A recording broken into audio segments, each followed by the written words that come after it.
Assalamualaikum warahmatullahi wabarakatuh.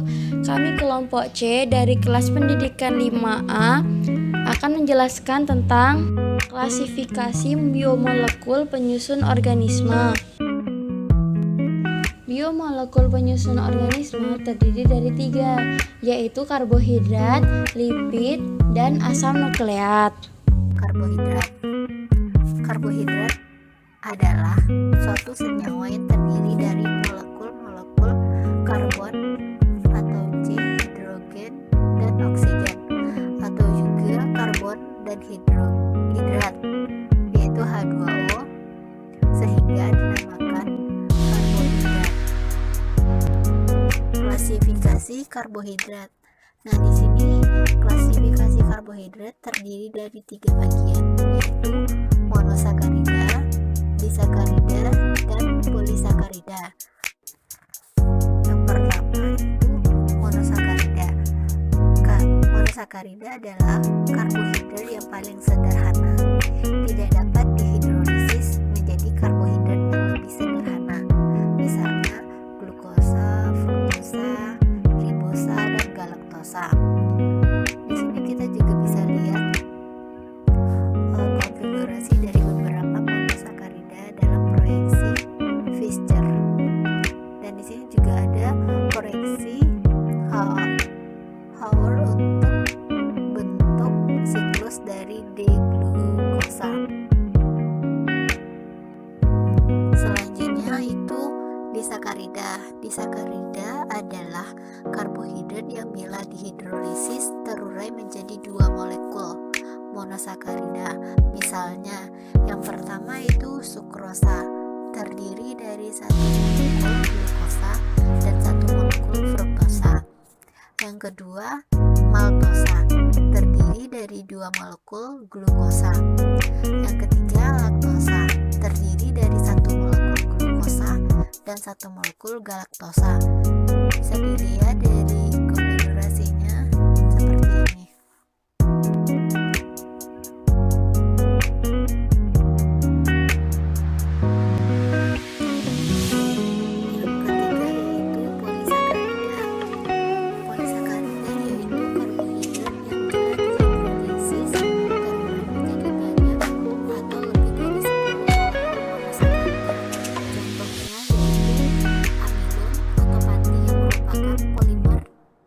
D-glukosa. Selanjutnya contohnya glikogen yang merupakan polimer dari D-glukosa bercabang dengan ikatan glikosida, dan selulosa yang merupakan polimer dari D-glukosa lurus dengan ikatan glikosida. Di sini kita bisa melihat susunan polimer dari amilosa, amilopektin, dan selulosa. Selanjutnya yaitu fungsi karbohidrat. Nah, fungsi karbohidrat di sini yang pertama yaitu simpanan energi atau bahan bakar dan senyawa antara metabolisme. Contohnya itu pati glikogen, dan dengan cepat dapat diubah menjadi glukosa. Yang kedua, bagian dari kerangka struktural pembentuk RNA dan DNA, yaitu berfungsi sebagai gula ribosa dan deoksiribosa. Yang ketiga, bahan baku untuk sintetis molekul lainnya dalam sel atau sumber karbon. Yang ketiga, identitas sel, berfungsi sebagai berikatan dengan protein atau lipid dan berfungsi dalam proses pengenalan antar sel. Contohnya itu oligosakarida. Selanjutnya lipid. Lipid atau lemak adalah senyawa yang merupakan ester dari asam lemak dengan gliserol yang kadang-kadang mengandung gugus lain. Lipid ini tidak larut dalam air, tetapi larut dalam pelarut organik seperti ether, aseton, kloroform, dan benzen. Lipid ini juga tidak memiliki rumus molekul yang sama, akan tetapi terdiri dari beberapa golongan yang berbeda. Jenis-jenis jenis lipid. Jenis-jenis lipid di sini dibagi menjadi 4. Yang pertama asam lemak, yang kedua gliserida, yang ketiga lipid kompleks, dan yang keempat non-gliserida. Jenis lipid yang pertama asam lemak, yang merupakan asam monokarboksilat rantai panjang.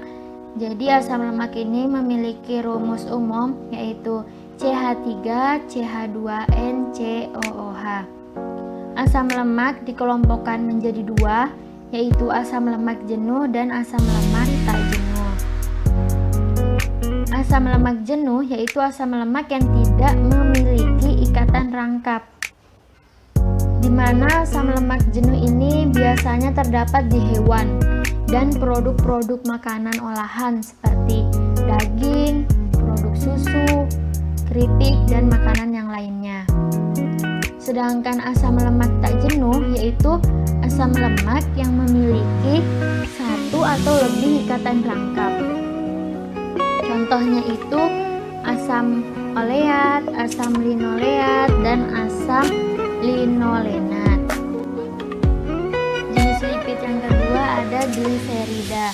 Gliserida adalah ester antara asam lemak dengan gliserol. Jadi fungsi dasar dari gliserida netral adalah sebagai simpanan energi berupa lemak atau minyak. Nah, gliserida ini juga dibagi menjadi 2, ada trigliserida dan fosfogliserida. Trigliserida merupakan cadangan energi penting dari sumber lipid.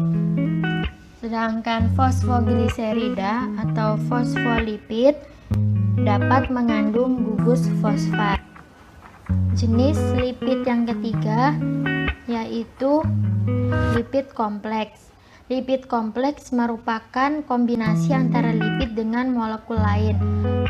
Lipid kompleks ini juga dibagi menjadi 3, ada lipoprotein dan glikolipid. Lipoprotein adalah kompleks larut antara molekul lipida dengan protein yang berfungsi untuk mentransfer lipida dan kolesterol pada semua vertebrata, termasuk insekta. Glikolipid ialah molekul-molekul lipid yang mengandung karbohidrat, biasanya pula sederhana seperti galaktosa atau glukosa.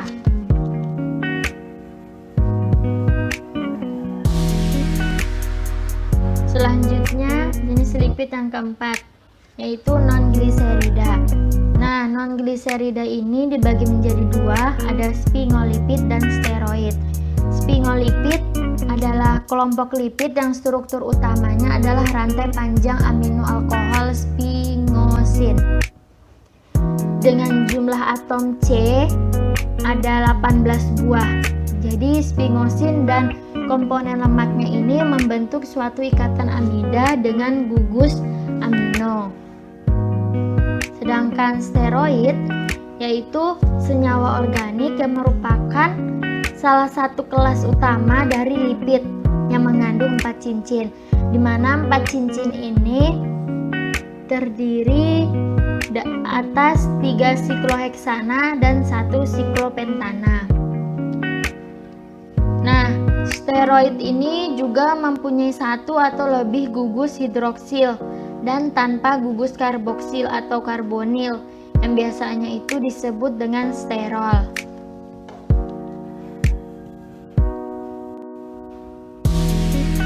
Selanjutnya fungsi lipid.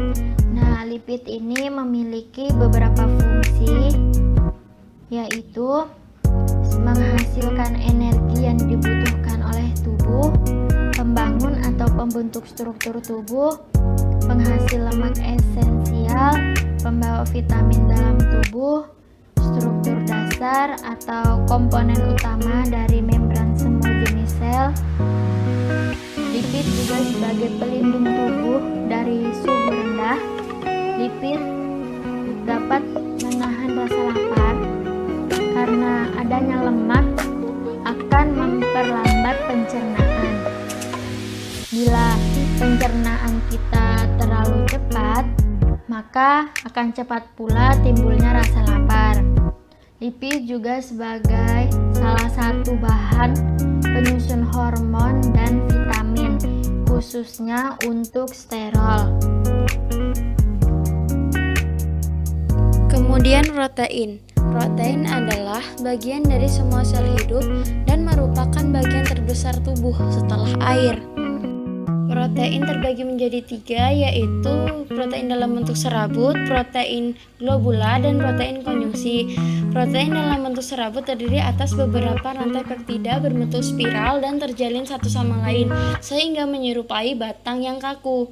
Daya larutnya rendah, mempunyai kekuatan mekanis yang tinggi, dan tahan terhadap enzim pencernaan. Protein globular. Protein globular berbentuk bola, larut dalam larutan garam dan asam encer, mudah berubah dalam pengaruh suhu. Konsentrasi garam mudah mengalami denaturasi. Protein konjungsi merupakan protein sederhana yang terikat dengan bahan-bahan non-asam amino atau gugus prostetik. Fungsi protein di dalam tubuh sangat erat hubungannya dengan hayat hidup sel. Selain itu, protein juga berfungsi sebagai alat pertahanan tubuh melawan berbagai mikroba dan zat toksik lain yang datang dari luar dan masuk ke dalam milieu interior tubuh. Asam nukleat adalah biopolim yang berbobot molekul tinggi dengan unit monomernya mononukleotida. Asam nukleat terdapat di semua sel hidup dan bertugas untuk menyimpan dan mentransfer kode genetik, kemudian menerjemahkan informasi ini secara tepat untuk mensintesis protein yang khas bagi masing-masing sel. Asam nukleat terdiri dari DNA dan RNA. Asam deoksiribosonukleat atau DNA merupakan asam nukleat yang molekulnya terdiri dari 2 rantai polinukleotida atau dikenal dengan istilah rantai ganda atau double helix. Nah, pada tiap-tiap polinukleotida dari DNA tersusun atas nukleotida yang disambungkan dengan ikatan fosfodiester. Kemudian RNA atau asam ribosanukleat itu adalah asam nukleat yang tersusun atas molekul yang merupakan hasil instruksi DNA yang disintesis melalui mekanisme transkripsi DNA untuk kemudian dikirim keluar dari inti sel masuk ke dalam sitoplasma. Molekul RNA merupakan rantai tunggal polinukleotida atau yang disebut dengan single stranded. Fungsi asam nukleat. Asam nukleat memiliki fungsi utama untuk menyimpan dan mentransfer informasi genetik, juga berfungsi memakai informasi genetik guna mengarahkan sintesis protein baru. Asam deoksiribonukleat ialah tempat penyimpanan untuk informasi genetik dalam sel. DNA mengatur sintesis RNA di dalam sel. Informasi genetik yang ditransmisikan dari DNA ke pembentukan protein dalam sel. RNA juga mengatur produksi protein baru dengan mengirimkan informasi genetik pada struktur bangunan protein.